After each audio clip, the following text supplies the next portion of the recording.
18 graus a temperatura, o tempo está aberto em toda a nossa região metropolitana. Compartilhe a nossa transmissão, hein? facebook.com/Lincoln.Fernandes, Rede Fé, Total FM, Portal 016, é a modernidade do rádio com imagem para você. Nós anunciamos aqui que pelo novo decreto municipal, as agências bancárias podem funcionar por 4 horas. 4 horas somente por dia, né? Será que é uma decisão sábia? Não vai atrair muita gente, principalmente aos bancos públicos ou à Caixa Econômica Federal especificamente, porque a Caixa é que paga, né, o auxílio emergencial, os benefícios dos trabalhadores, dos aposentados, etc. Então a Caixa é um dos bancos aí com maior movimento atualmente. Eu tenho na ponta da linha o presidente do Sindicato dos Bancários, o Ronaldo Silvino. Ele fala conosco por telefone, né, para poder analisar aí essas novas medidas e também uma vitória judicial do sindicato que está conseguindo uma liminar para vacinar, para comprar vacina e vacinar os bancários. Presidente do Sindicato dos Bancários, Ronaldo Silvino, muito obrigado por participar aqui comigo. Tudo bem? Bom dia. Bom dia, Lincoln. Bom dia a todos os ouvintes. Muito obrigado. Vocês conseguiram, né, através do sindicato, uma liminar para comprar vacina particularmente, presidente? Sim. Foi concedida uma liminar para a gente poder adquirir vacinas para os bancários e familiares de Ribeirão Preto e região, que o sindicato representa, que são Ribeirão mais 36 cidades. Ribeirão, a decisão judicial vale para Ribeirão mais 36 cidades da região. Sim. Isso representa quantas pessoas que podem ser vacinadas, né, envolvendo os bancários e os familiares destes, nesse cenário aqui, nessas 37 cidades? Então, bancários nessas 37 cidades são 4.200 bancários, um pouco mais, um pouco menos, varia um pouquinho, mas é aproximadamente 4.200 bancários. A gente não tem ideia dos familiares, né? A gente considera os familiares, a gente entende como coabitantes, que coabitam com os bancários. Essa seria a ideia, né? Nós vamos fazer um pré-cadastro com os bancários que têm interesse na vacinação e com os familiares, para que nós possamos ter essa quantidade e depois buscar no mercado a aquisição das vacinas.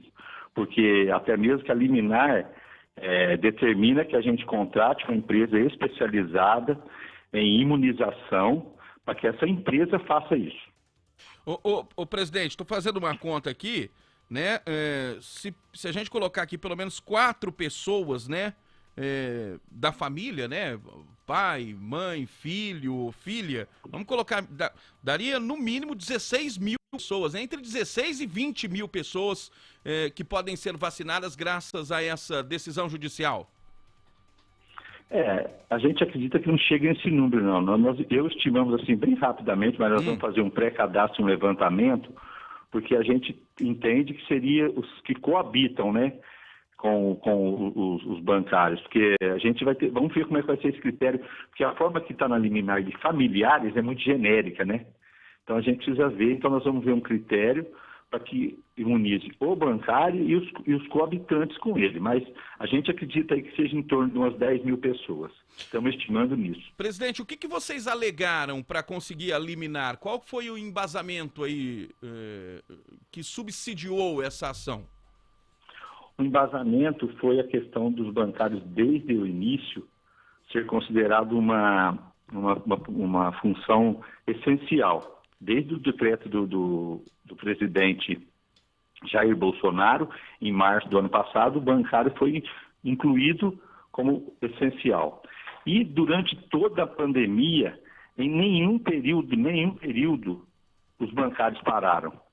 Pelo contrário, nós tivemos alguns períodos aí que o pessoal da Caixa Econômica Federal chegaram a trabalhar aos sábados para agilizar o pagamento dos auxílios emergencial e também uma questão da base da economia, né? Os bancos, infelizmente, não podem parar mesmo. Agora, quem é que vai comprar essas vacinas, presidente? Essas vacinas serão adquiridas pelo sindicato. Nós vamos Nós vamos contratar uma empresa que é especializada em imunização, e essa empresa tem contato com os fabricantes para que ela possa adquirir. Na liminar também determina que nós podemos repassar o custo para o bancário. Isso nós vamos analisar, porque nós não temos ainda quantidade, nós precisamos primeiro chegar a fazer uma sequência de coisas, né? Chegar numa quantidade de vacina que nós precisamos, para que a gente possa entrar em contato e contratar a empresa para que ela possa adquirir no mercado. Aí já é uma segunda fase também, né, Lincoln?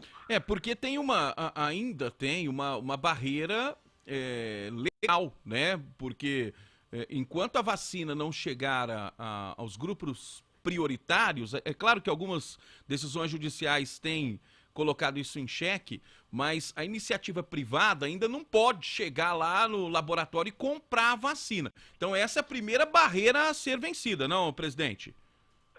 Sim, essa é a primeira barreira. Existe uma lei, a Lei 14.125 de 2021, que ela proibia qualquer aquisição que fosse feita por iniciativa privada, ela teria que ser cedida ao SUS, certo? Essa lei. E na própria liminar, o juiz decretou a inconstitucionalidade dessa lei. Caiu depois daquele escândalo de Minas, Isso. né? É uma lei do presidente do Senado, Rodrigo Pacheco, que obrigava a seguinte situação: a iniciativa privada compra, por exemplo, 100 doses, ela é obrigada a doar 50 doses para o SUS. Isso caiu, essa decisão caiu, não é, presidente? Na realidade, está uma discussão judicial sobre a inconstitucionalidade, né? Sim. Aí ele decretou inconstitucional, apesar de ainda ser uma decisão liminar.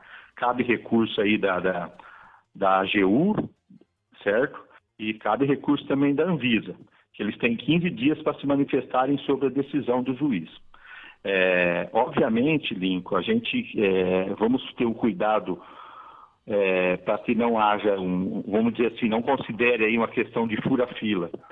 O que nós estamos tentando é imunizar os bancários. Por quê? Porque foi feito um levantamento, cerca de 67% dos bancários já foram infectados, certo? A gente não tem o número exato dos que foram. Existe ainda o pessoal que não tiveram nenhuma reação, né? Agora, nós vamos ter um cuidado muito absoluto aí com a questão de esses, como que fala, dos familiares. Por quê? Porque nós vamos fazer, até mesmo porque a liminar determina que a gente, depois que fizermos a vacinação, apresente uma relação para o juiz de quem foi imunizado. Porque não pode ser além do bancário e os familiares. Nós estamos considerando familiares os coabitantes. Então, se a pessoa mora com o irmão, com o pai, com a mãe, aí tudo bem. Mas se ela morar só ela, a mulher e o filho, ele não tem direito a vacinar a mãe e o pai. Então, a gente não quer fazer um fura-fila. A nossa ideia é realmente imunizar os bancários. Por quê? Porque eles exercem uma função de atendimento aí, dando garantia, inclusive, para eles e para todos os clientes. Presidente, o senhor disse não ter aí uma estimativa, um número exato. Nós temos 4.200 bancários, né, que trabalham em 37 cidades aqui da região, né, a abrangência do sindicato que o senhor preside, mas não sabe quantos foram contaminados com a Covid? A gente não tem o levantamento exato, porque o próprio banco e a FENABAN, eles não divulgam isso, entendeu? Porque em reuniões com a FENABAN e com os bancos, nós tentamos aí fazer um levantamento e discussão. A FENABAN alega que, às vezes, essa contaminação não aconteceu no banco. Então, essa era a grande discussão que acontecia. Às vezes, o bancário era cometido da Covid e a alegação do banco, às vezes, fala, ele adquiriu em outro lugar, não foi aqui no banco. Porque você não tem condições de precisar o local da contaminação. Essa foi uma grande discussão que nós tivemos com a FENABAN. Certo? E teve várias agências que permaneceram fechadas por cerca de uma semana, até 15 dias, em algum período, porque não tinha bancário para trabalhar. Pegava um, ia contaminando o outro, disseminava. Tinha agência que ficaram fechadas por até 15 dias. Os funcionários da Caixa, presidente, porque a gente está mostrando até algumas imagens aqui em nossas plataformas digitais, por causa do auxílio emergencial, dos benefícios, por ser um banco público e etc., eles estão mais expostos? Com certeza. Os mais expostos em todos os momentos foram os empregados da Caixa Econômica Federal. Até mesmo porque nós até defendemos que o pagamento do auxílio emergencial fosse distribuído. Não conseguimos fazer acordo nem com a FENABAN, nem com o governo, porque a gente defendia a distribuição para ser pagos através de todos os bancos. Nós temos 121 pontos de atendimento bancário em Ribeirão Preto. Então, se você dilui isso, facilita muito. Mas não houve acordo com a FENABAN, com o próprio governo, entendeu? A gente queria isso a nível nacional. Pois e aí evitaria. Ficou tudo concentrado na Caixa Econômica, né? E claro, agora tudo concentrado na Caixa Econômica. E agora esse decreto municipal aqui, em que permite a abertura das agências por apenas 4 horas. 4 horas. Hoje a Caixa, por exemplo, ela abre das 8 da manhã à 1 da tarde, às 13, né? Então ela abre por 5 horas. O senhor enxerga como uma medida sábia reduzir o horário de funcionamento da agência bancária? Não vai provocar muita corrida aos bancos, não, presidente? Olha, veja bem, são 2 pontos, né? A gente acredita que isso, acreditamos que sim. O que nós também acreditamos é que a gente precisa esclarecer para a população que quem já fez o cadastro, tem o Caixa Tem e tem a conta digital, evitar ao máximo a se direcionar aos bancos. Até mesmo porque a gente notou muito que as pessoas elas correm muito mais o risco no lado de fora, aguardando para adentrar a agência. Tem pessoas que chegam a ficar 2 horas do lado de fora e acabam se aglomerando naturalmente. Então a gente pede para evitar.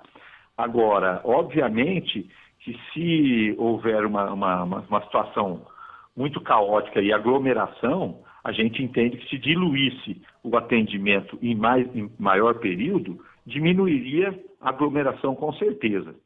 É uma medida muito polêmica, porque a gente, é igual a questão da redução de ônibus, você reduz ônibus, aumenta a quantidade de pessoas dentro do ônibus. Então a gente defende uma diluição aí de pagamentos feitos por todos os bancos. Esse seria o ideal, Lincoln. Mas a gente tem que ver na prática e a gente notou uma diminuição pequena aí das pessoas irem a banco, nessa questão do auxílio emergencial. Agora, com o novo pagamento, a gente acha que vai voltar, mas estamos tentando esclarecer a população. Tá certo.